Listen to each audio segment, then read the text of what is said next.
How's it going, everyone? Thank you so much for tuning into my channel for another Marvel Rivals video. If you are a returning subscriber, thank you so much for your support. It means everything to me. And for those of you that are maybe a new viewer or you just haven't decided to hit the subscribe button yet, please do so. It helps me out greatly. It's free to subscribe to the channel, and I would greatly appreciate it because the more subs I have, the easier it is to tell my wife that I'm going to go game because it will be more validated, right? So the video that I'm going to do today actually is a thought that I had because of a comment that came through on a recent video. I was talking about the stats on Rivals Tracker, and I was talking about using damage output and kills per game as a way of helping you decide who you should be playing in the current season as your duelist if you want to play a DPS character.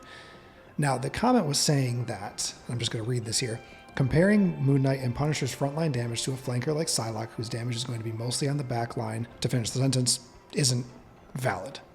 Basically saying that you can't really make a decision on damage output based on who the DPS character is actually focusing on dealing damage to. This is a very situational thing, but at the same time, it's also a pretty valid statement to make. Okay, the person that commented this is not wrong.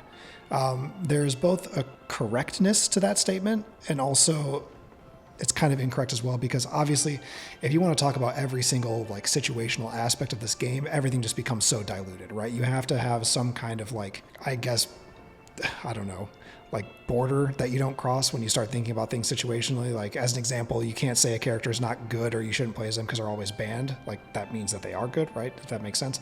You also can't say like, oh, well, if you ban this person and this person and this person, well, now this character's OP, right? Obviously there's so many situational aspects to this, but this is a really good comment though. And the reason I wanted to talk about this is because clearly within each role, there are smaller, more defined roles within that, right? Some tanks are very good at counter diving, some are not. Some are very good at pushing forward to create room for objective presence and to create room for the payload to be moved forward so you can progress through a level, right? Some tanks are very good at blocking damage and countering ults. Some duelists are very good at diving. Some of them are very good at frontlining. Some of them are very good at flanking, right? There are all these like little roles to be considered. So what I wanted to do is just create like a quick visualization of that because this is a very valid thing to talk about. Now, the problem with doing these tier lists is that I can't talk about all of this stuff all at once. It would just be like the longest video ever, and I feel like I would lose people's attention because who's hopping in for like a 2-hour tier list?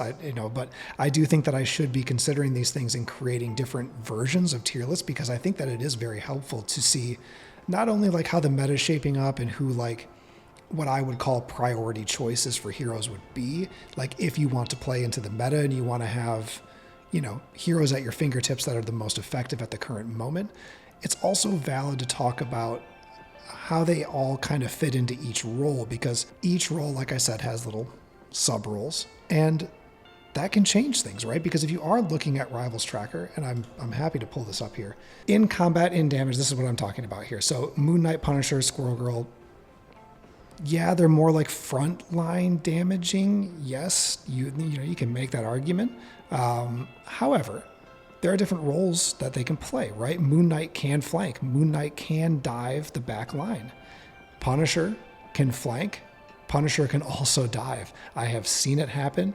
It's crazy. There's this guy that I watch play quite a bit. His name is Otter, O-T-T-R. If you have not seen him on YouTube, check him out. He does a lot of like streaming and he does speed runs of heroes like up to Celestial. And his Punisher play is just nuts and he dives them. It's crazy. I would be terrified if I found him in my lobby and he picked Punisher because it's just something like nobody knows how to deal with it. You can play these different roles. So like, yes, most of the time you're going to see Moon Knight, Punisher, and Squirrel Girl just really damaging the front line. So to weigh their damage out and say like, well, these are the top 3. So you shouldn't play like, let's say we scroll down here. Where's Psylocke? This was the conversation. Psylocke's damage is quite a bit less.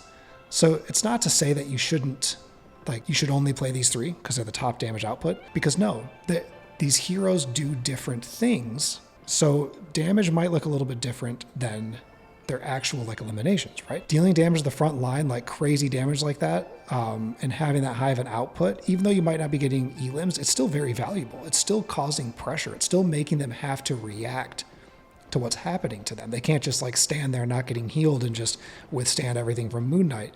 It's not like as junk damage, like to use that term, as you might think. It's still extremely valid to be playing that way, but you can flank with him, you can dive with him, and that is very, very strong. Punisher, like I said, same thing. So if we're going into performance here and we look at kills, you're going to see Storm and Psylocke now are up at the top. Psylocke is in second place here when we're looking at damage.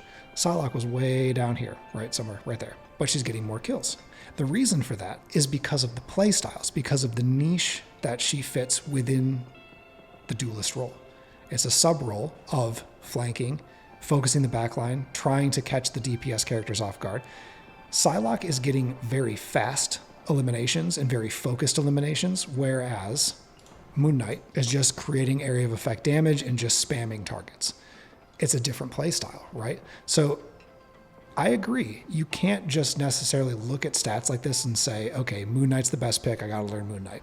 It depends on how you want to play the game. That's how you make these decisions. So when I make these tier lists, my goal ultimately is just to kind of provide insight on how my game experience feels right now, what I am seeing be the most effective based on the updates, the adjustments as well, and just simply how the characters are performing in the game. So obviously you can play whoever you want.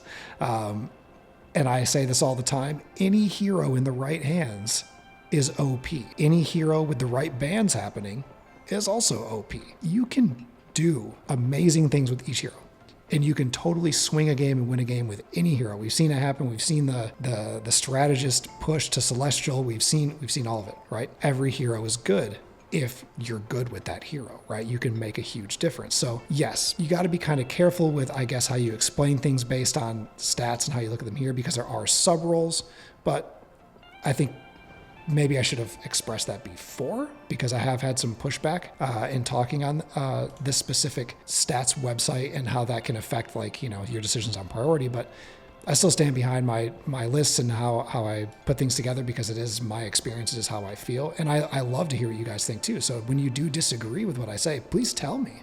I would love to like have that conversation and talk about all of this stuff. And it's a lot of fun for me. Honestly, it's probably the most fun part about doing this gaming page is that I get to chat with you guys and we get to have conversations, and I get to hear how your game experiences are different than mine, because unless we share that information, there's no way that I would ever know it, right? So it's just fun to have those chats.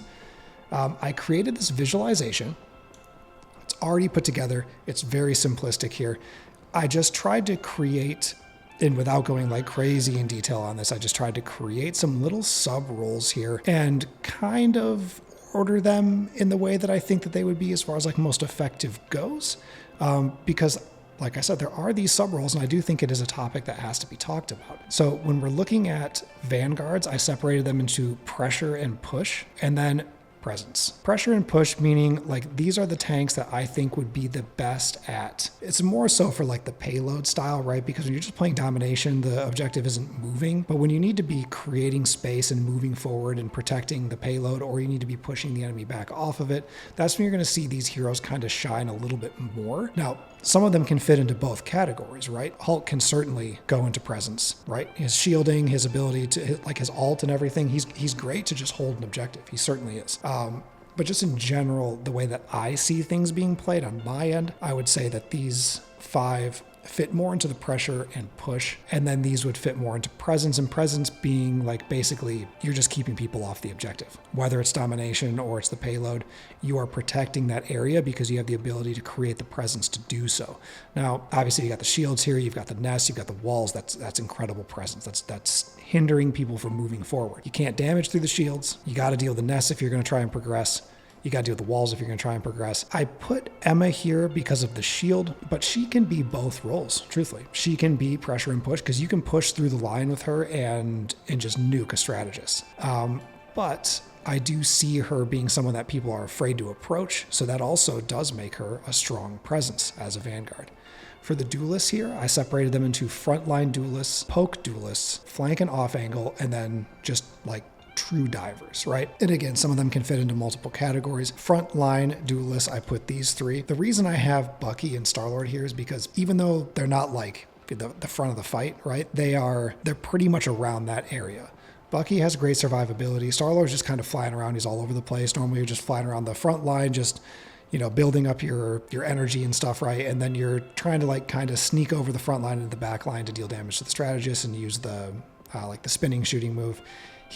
These three just typically are hanging out more around the front line, whereas these duelists, aside from the flyers, they're usually back a little bit farther by the strategists. I mean, obviously, Mr. Fantastic can hang out with the tanks and tank pretty well himself, but normally these two are like pretty much around that same area. Whereas, like I said, the poke duelists, they're all the way back. The flyers are obviously flying around, but normally they are staying back a little bit as well, unless you are playing a bit of a flank with them too, because you can flank, right? So again, they can be in multiple categories, but just like strictly speaking, this is what you see the most. Normally they're just kind of hovering around the back line, just shooting over. But you can flank. You can flank with Storm. You can flank with Iron Man. I mean, you can flank in theory with anybody, right? If you just really want to do that, like you can make it happen as long as you know your ways in and out. And then for the flank and off-angle duelists, like this is like primarily what you would see this role being used for, or these heroes being used for within this role. Obviously, Psylocke is like probably the best flank off-angle duelist. Now that we're seeing a lot more Strange, playing Scarlet Witch in that way because of the team-up is extremely valid. I've always been saying this, Moon Knight as a flank or like a backline dive is very effective. It works super well. Wolverine, incredibly effective against tanks. He's really good at getting around the sides and removing someone from the fight and then bringing them back into his own team's backline. That's a very effective strategy. He can grab the flyers. I get it's tough and there's a cooldown on that, but you can do it. That's a very strong flank play. And if you do hit the flyer, it's pretty awesome. I think right now that would be Namor's strongest play, would be the flank, because just in my experience right now, I don't find him to be super effective. The squids in my games, they don't last. They get destroyed immediately. But if you are playing the flank role with him and you can get to the side of the enemy line or even behind them and get the squids up, they're going to stay up longer and they're going to be more effective. But when you're just playing the back line, staying around by the strategists, and you're just kind of like throwing them up midway through the fight, like they're just getting destroyed. It's not a valid like use of them right now, especially with the longer cooldown on the Gamma play. But again, you're basing that on the team up, and Hulk gets banned a lot. So you're really just kind of running Namor as is. Iron Fist here, great flank, great off-angle player. For the divers, these are the really only real true dive characters that I'm currently seeing at the moment. Very effective when played correctly. But again, this is like more the sneaky play, get around and try and take out the strategist play. Now for the healing primary strategists, I have these 5 here: Luna, Rocket, Cloak, Jeff, and Invisible Woman. These are like, I mean, really just like I said, they're like the heal primary. Yes, Luna can do crazy damage right now. Jeff is doing great damage as well with the water stream now dealing damage. Cloak can do really solid damage and has the ability to attack flyers. Yes. I even see Invisible Woman do like crazy damage sometimes. I've seen it happen. Rocket up close can melt people. This is something I think is overlooked. Utilizing your ult as an opportunity to swap to DPS as Rocket is very effective. It's a great way to just really deal some high damage to close up opponents. And especially the tanks, like his accuracy is really difficult to deal with. The bullets have a low velocity, so the farther away from someone, the more you have to lead them. It can be really hard to hit people with rockets, regular shots. But when you get up close and personal with them, not only does this damage increase, but you're not going to miss your shots. So you can really, really hammer some people with Rocket if you're playing. If you know how and when to get into the fight safely, you can really be effective with him. For DPS strategists, I've got these 4 here, and I think that goes without saying. Like, yes, you can do big healing numbers with Loki, but you're doing a lot of damage with him too. The splash damage is very effective. He's pretty good against the flyers as well if you're accurate. And then these 2, obviously, yes, we all know that they're like more the DPS poke style. As far as the healers go, they can heal, but you're not really playing them to heal. You play one of these 2 if you already have 2 other true healers. They can be good against the flyers right now as well. And Ultron has already definitely proven himself to be more DPS based than healing based, which is fine. You just need 2 other healers on the team if you're going to be playing him for that to actually be effective. So this is just, like I said, just a quick, simple breakdown of like how I kind of feel about sub roles within the roles, because I think it is important to recognize not only what the meta is kind of like calling for right now for the highest impact, but also within those categories, how you can make adjustments based on what you need at the moment. Because you don't always need Magneto. You don't always need Strange. You don't always need Thing. Maybe you need a Venom. Maybe you need Emma. Different team compositions call for different things, and different objective needs call for different heroes as well. So it's just really important to recognize what role you might need to change? And then within that role, is there like a type of that hero that we need, right? Like just saying, oh, we're playing Venom, Venom, it's not working. Can you swap? Well, swap to what? What do we actually need? Do we need shields? Do we need objective like control and presence? Or do we need a tank that's more like staying with the team but allowing us to press forward? These are like, just like the thoughts to have or like the conversations to have with your team when you're playing, because it's very important to recognize that, like the person was saying in the comments, you can't just make a blanket statement about one role and say like, oh, because of this data, you should play as this person. No, it's always situational. It's always situational. So yeah, I feel like I was just kind of like rambling. I don't know. Maybe this is just like an unintentional rant about understanding this, but like not in a bad way. But yeah, I think that this is a very relevant thing to be considering and to be thinking about when you're making your choices in game. And I think that thinking about this, like, bringing this thought into your mind while playing should help you win more games and at least make better choices. And then because you're playing heroes that are more effective and you're doing better, it's more fun to play, right? So food for thought, right? Let me know what you guys think about this. I can certainly dive into this a little bit more, but I'd love to know what you guys think, hear your opinions on this, hear your thoughts, hear if you think that this is valid. And yeah, we can chat about it in the comments. So thank you guys again so much for tuning in for another video. If you guys are enjoying content like this and you've not subscribed yet, please take a moment to do so. If you have already subscribed, thank you so much for your support. I appreciate all of you guys so much.